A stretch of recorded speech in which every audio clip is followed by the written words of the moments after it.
welcome po sa inyong lahat. Welcome po sa panibago po nating tutorial. Welcome din po sa mga napatambay at sa mga sumisilip lang dyan. Ngayon po ang ituturo ko po sa inyo ay ang kantang Teka Lang ni Eman Nimedes. Tribute natin to para kay Eman sa magandang nai-share niya sa industriya ng musika at sa industriya ng YouTube. Kung magustuhan niyo tong kantang to, huwag niyo kakalimutan na mag-like at mag-subscribe. Ganun din nakalimbangin niyo ang bell button natin para lagi kayong maging updated sa mga darating pang mga guitar tutorial natin. At huwag niyo pong kakalimutan na mag-comment kung meron po kayong mga tanong at meron po kayong mga suggestion at mga request. Maraming salamat po. Simulan po natin ang kantang Teka Lang.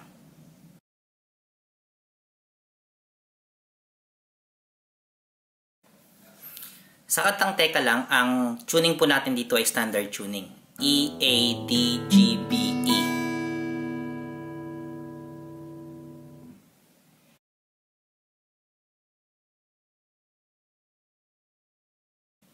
Sa intro po natin, ang chords po natin dito ay D major 7, F sharp 7,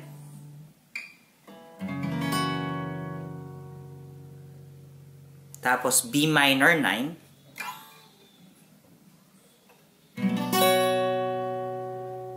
so ibabar po natin to, tapos yung ring po natin lalagay natin siya dito sa 9th fret, 5th string, tapos yung pinky 9th fret, 1st string. So yan. Tapos ang next po natin is A minor 9. So, parehas lang rin po ng form na to. Iusog lang natin siya dito sa 5th fret. So, parehas lang siya ng form. Tapos, ang next natin is D9. So, ganito ang form natin. So, ilalagay natin yung index natin dito sa 4th fret, 4th string. Tapos, yung middle natin, lagay natin sa 5th fret, 5th string. Tapos, itong ring natin, i-bar natin siya sa remaining na string dito sa 5th fret pababa. Ayan. Next natin is G major 7. Gamitin natin tong form na to. Okay? So, para siyang G, lagay lang natin tong middle natin dito sa 3rd fret, 6th string, 3rd fret, 6th string. Tapos, yung ring natin, lalagay natin sa 3rd fret, 2nd string. Tapos, yung index natin, 2nd fret, 1st string. Yan ang G major 7 natin. Tapos, G minor 9. Okay, sa G minor 9 natin, parehas lang siya nung B minor 9 tsaka A minor 9 natin. Pero, nandito siya sa 3rd fret, yung bar, tapos yan, yung form na yan ulit kagaya ng kanina. After nyan, D major 7. Pwede nyong gamitin yung D major 7 na ginamit natin dito kanina or yung bar chord na dito. Ayan, so bar natin tong from 5th hanggang pababa, 5th to 1st string ng 5th fret. Tapos lalagay natin yung middle natin dito sa 6th fret, 3rd string. Tapos yung ring natin, ilalagay natin siya dito sa 7th fret, 4th string. Tapos yung pinky natin, 7th fret, 2nd string. Ayan yung tunog niya. Okay? So after nyan, A minor 7. So ang A minor 7 natin, ibabar natin to. Tapos, yung ring finger natin, dito siya sa 7th fret, 5th string. Yan. Okay? After nyan, D7. So, pwede natin gamitin yung D7 na bar chord dito na. I-bar nyo tong 5th fret na yan, from 5th to 1st string. Tapos, yung ring natin, nalagay natin sa 7th fret, 4th string. Tapos yung pinky, 7th fret, 2nd string. Yan. Okay?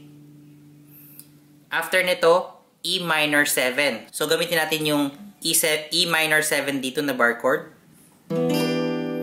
Okay? So, ibabar nyo tong 7th fret from 5th hanggang 1st string.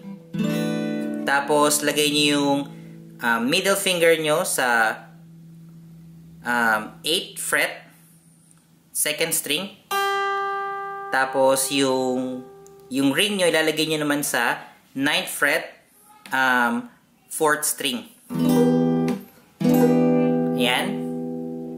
Okay? Tapos, A6. Okay? Sa A6 natin, from 2nd fret, ang gagawin lang natin dito ay ibabar nyo yung from 4th, 3rd, 2nd, and 1st. Tapos, kalabitin nyo from dito sa 5th string. Yan. A6 natin. Tapos, balik tayo sa D major 7. Yan. Tapos, G major 7 again. Okay. Tapos, G minor 7. Ang G minor 7 natin, ganito.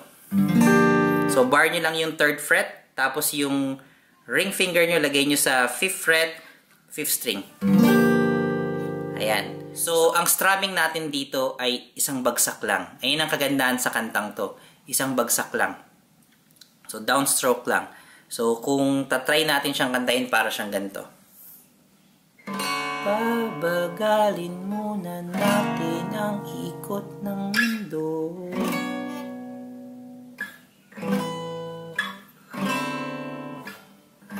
Pahintuin mga kamay ang oras, relo.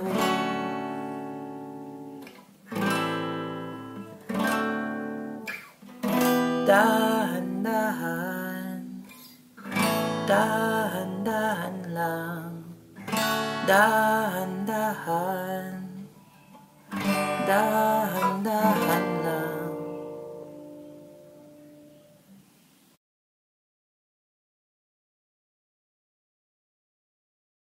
So, sa verse natin, ang chords natin dito ay D major 7, tapos B minor 7, tapos E minor 7.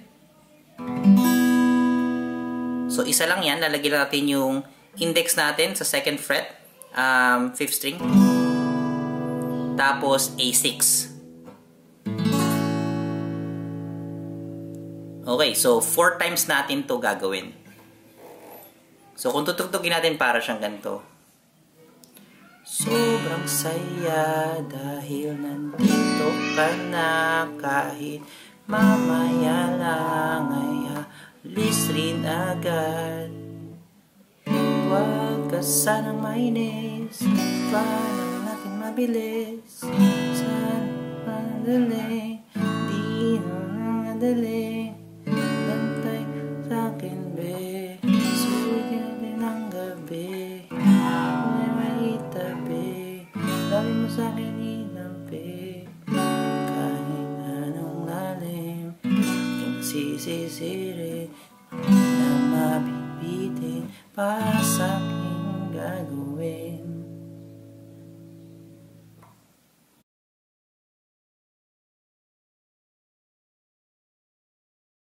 Sa outro natin, ang chords natin dito ay D major 7, B minor 7, E minor 7, tapos A6.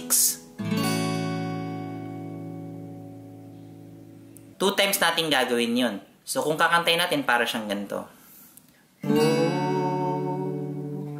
Pwede bang magpahinga muna saglit?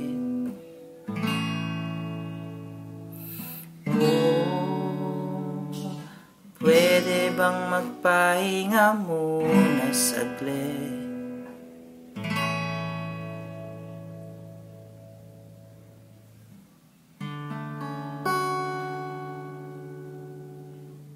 At dyan matatapos ang kantang Teka Lang by Eman Nimedes. Madali lang yung structure ng kanta. Ang challenging lang dito is marami siyang chords pagdating sa chorus. At yung transition niya is medyo may mga mabibilis na transition na part. Pero naniniwala ako na kung patuloy kayo magpa-practice, makukuha at makukuha nyo rin yan. Maraming salamat sa panonood nyo. I hope na nakatulong to para makanta nyo ang kantang Teka Lang ni Eman. At kung nagustuhan nyo to, huwag nyo kakalimutan na mag-like, mag-comment down below, at syempre, mag-subscribe. Ganon din, nakalembangin nyo ang bell button natin para lagi kayo maging updated sa mga darating pa natin mga guitar tutorial. Maraming salamat po at kita-kits tayo next time.